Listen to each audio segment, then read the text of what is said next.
Welcome to Vault of Horror. In the world of monsters, there are plenty of rumors about legends from your human world. So, we decided not to ignore them and to discuss the scariest stories and legends with you. Get comfortable. It's going to be terrifyingly interesting.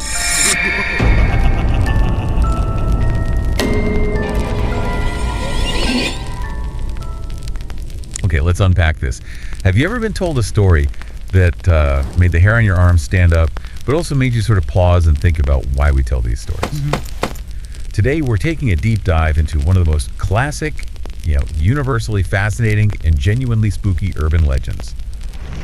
The Hook Man. Ah, yes, the Hook Man. Our mission with this deep dive is to explore its classic form, its chilling variations, its surprising origins, and what it truly means to us, all drawn directly from the source material we've looked at. It's remarkable, isn't it, how a simple tale can evolve and persist through generations. It reveals so much about underlying societal anxieties. It's definitely more than just a spooky story. Totally. So let's set the scene for the classic Hookman setup. Picture this. A young couple, right? Their park. Lover's Lane. Exactly. Some secluded lover's lane, maybe some romantic music playing softly on the radio. Everything feels safe, intimate. Ah, the perfect setup. Then bam, suddenly the music's interrupted. There's a news bulletin. An escaped serial killer with a hook for a hand Right. has just broken out of a nearby institution. That basic setup instantly ramps up the tension. It's incredibly effective because it takes this familiar, intimate setting, the supposed safety of the car, or maybe even later the home, and just injects pure terror right into it. It really does. Yeah. It totally exploits our comfort zones. And that initial tension is so palpable. It perfectly sets the stage for, well, the escalating horrors we found in the sources. The couple, obviously freaked out, decide to leave fast. Get out of there. Yeah. Speed off, tearing out of the lover's lane, and then once they get back to the woman's house, that's the chilling reveal. The killer's hook is found, either just hanging from the car's door handle Or sometimes embedded in the door itself. Even more unsettling. right. And some versions really amp up the suspense. They mention a scraping sound heard on the car door as they're driving away. Oh yeah, that scraping sound makes you wonder what was just outside. Super creepy. But here's where it gets really interesting. The sources reveal that this legend has just so many terrifying variations. It really speaks to how adaptable these stories are. Absolutely. For instance, there's the narrow escape version. The couple actually spot the killer, manage to warn some other people maybe, and then barely get away. With the Hook Man actually holding on to the car's roof. Can you imagine? Or think about this one. The shadowy figure variant. The woman sees someone watching them from nearby woods or something. The man goes to confront the figure, who then just vanishes. He comes back to the car, probably thinking she imagined it, Right. Dismisses it. only to find the woman brutally murdered Yeah. with a hook. It really makes you wonder, doesn't it, why these urban legends splinter off into so many different paths. Yeah, why do they? Well, it often reflects how different fears or anxieties get emphasized in the retelling. It lets the story resonate with, a wider range of audiences or maybe specific local worries. It's kind of a way for a community to process different societal fears through one common narrative structure. That makes sense. Yeah. And some versions get much, much darker. There's an alternate version where the couple are driving, maybe through an unknown area late at night, and they stop in the woods. Right. Either the guy needs to step out or maybe the car breaks down. Something separates them. Exactly. Yeah. So the woman's waiting alone. She turns on the radio, maybe looking for news or music, and here's that report. Escaped mental patient nearby. And then the thumping. Ugh, yeah. Then she's disturbed by this terrifying thumping sound on the roof of the car. The reveal for that one is just truly gruesome. She eventually gets out of the car, looks up, and sees the escaped patient sitting on the roof, banging the man's severed head on it. Whoa. Okay. That's a serious escalation from a hook on the door handle. It absolutely is. It pushes the boundaries way beyond the original, more subtle scare. The sheer brutality of that variation is really striking. And there are other gruesome variations even of that version, like the man's butchered body suspended upside down from a tree. And his fingernail scraping against the roof. Oh, yeah. Or hanging right side up with blood dripping or his feet scraping the roof. Just awful imagery. And some tales don't even end there. Sometimes a woman leaves the car when her date doesn't come back, finds his mutilated body, Oh no. and then she runs right into the maniac and has killed herself. So no escaping that one. Not always. There's even a police discovery variant. The police arrive, escort the woman to safety, but they tell her, crucially, don't look back. And of course she looks back. Of course. And when she does, she sees the grisly aftermath, the man's murder scene. Wow. There's also that similar, really unsettling legend too, right? Where the car breaks down, the man leaves for help, Yes, and the woman falls asleep maybe. Wakes up later. to find some hideous person outside the car holding her date's severed head in one hand Yeah. and the car keys in the other. Chilling.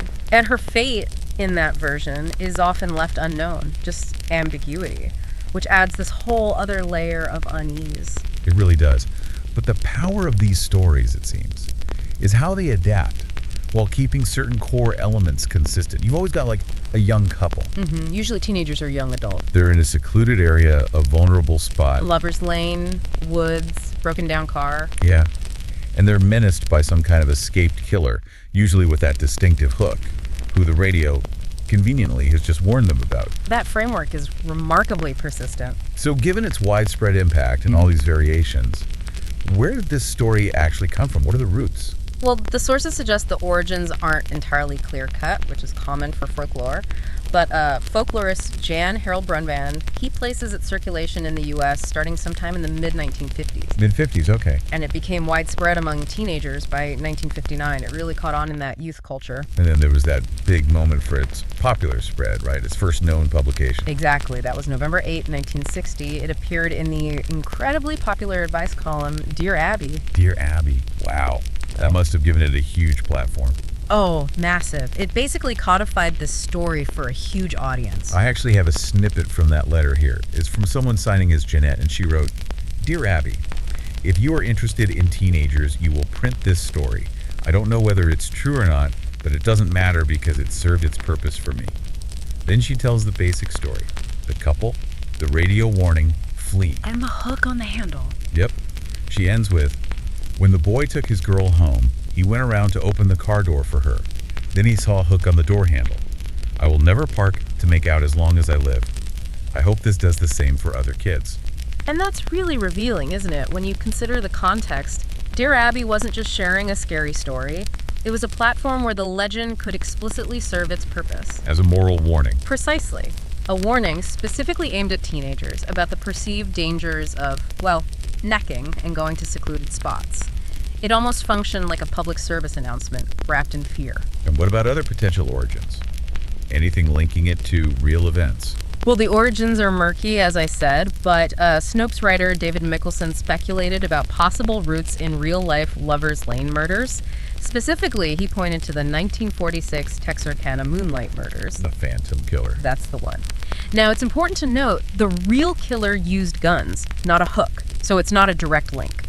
But those crimes did create a climate of fear around Lover's Lanes and inspired films like The Town That Dreaded Sundown.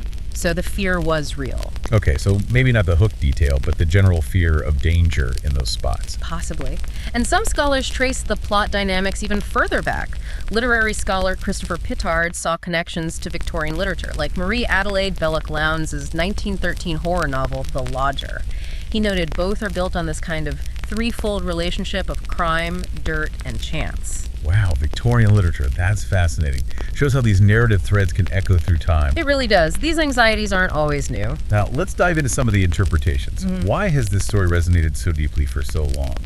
What does it all mean? That's where it gets really interesting psychologically. Folklorist Alan Dundas, for instance, offered a Freudian interpretation.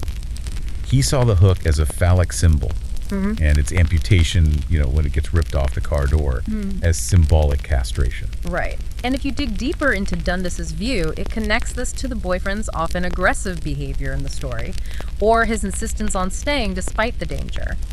The idea is that the girlfriend, by resisting his advances or insisting they leave, effectively denies sex. And this act is what ultimately saves them.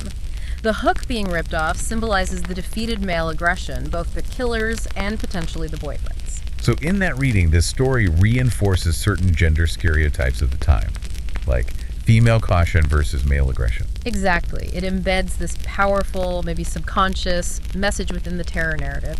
It's a really fascinating lens. It is. Yeah. And what about other interpretations? Well, Swedish folklorist Bengt of Klintberg viewed the story differently. He saw it more as a straightforward conflict A conflict between. between representatives of normal people who follow the rules of society, though maybe bending them a bit. The couple in the car. Right. And those who are not normal, who deviate and threaten the normal group. That's the Hookman. Okay. But interestingly, he pointed out that both the Hookman as an obvious deviant and the couple who are engaging in arguably deviant behavior by parking in a lover's lane are part of this conflict. It suggests as societal unease with crossing boundaries, maybe. I see. So it's about order versus disorder, but maybe the couple isn't entirely on the side of order either. Precisely. And then there's American folklorist Bill Ellis. He interpreted the maniac, the Hookman, as a kind of moral custodian. A moral custodian. How so? He saw the Hookman as interrupting the sexual experimentation of the young couple, and he viewed the Hookman's disability, the hook itself, as representing the killer's own lack of sexuality. Oh, okay. So, according to Ellis, the real threat isn't just the physical danger, but it's also symbolic of the abnormal drive of some adults to keep them young couples apart, a sort of generational conflict over sexuality. Wow. These interpretations really add layers. They absolutely do. The key insight here is how this simple, scary story acts like a cultural mirror. It reflects back our deepest anxieties about sex, about independence, defiance, social order, the unknown, all wrapped up in this one visceral, unforgettable image of the hook. And the Hookman definitely didn't just stay in those shadowy lovers' lanes or campfire circles, did it? This story has totally burrowed its way into our popular culture. Oh, completely. It's everywhere once you start looking. It even made its way into Alvin Schwartz's classic kids' horror collection, Scary Stories to Tell in the Dark, back in 1981. A lot of us probably encountered it there first. For sure. And its prevalence, as film scholar Mark Kermode noted, is really prominent in the slasher film genre. He pointed out it often functions as a kind of morality archetype on youth sexuality in those films. It directly influences how they portray risk and consequence, especially for young characters transgressing norms. You really do see its echoes everywhere in horror. Like, He Knows You're Alone from 1980. It opens with a film within a film scene where a couple gets attacked in a parked car. Classic Hookman setup. Then there's Final Exam in 1981, Campfire Tales from 97. And wasn't it in I Know What You Did Last Summer? Yes, absolutely. The killer in that one, Ben Willis, famously has a hook. And the legend itself is explicitly told around a campfire near the beginning of the movie. Sets the whole tone. And of course, you can't forget the Candyman films. The original in the 90s and the recent update, they're basically centered on this type of urban legend figure with a hook. Definitely draws heavily on that archetype. And it pops up in less direct ways too, even comedy. Like apparently Dick Tracy's Dilemma back in 1947 featured a villain with a hook hand. And Meatballs.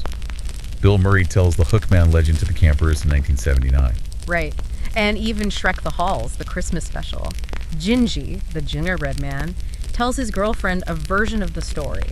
It shows how widespread it's become, even safe enough for parody or kids' specials. It's really had an amazing journey, hasn't it? To go from like a whispered campfire tale to a recognized pop culture trope that shows up everywhere, even in internet memes. It really speaks to the universal nature of the fears it taps into, that it can be referenced so widely and still resonate, or at least be recognizable. Absolutely, because it's been in TV shows too.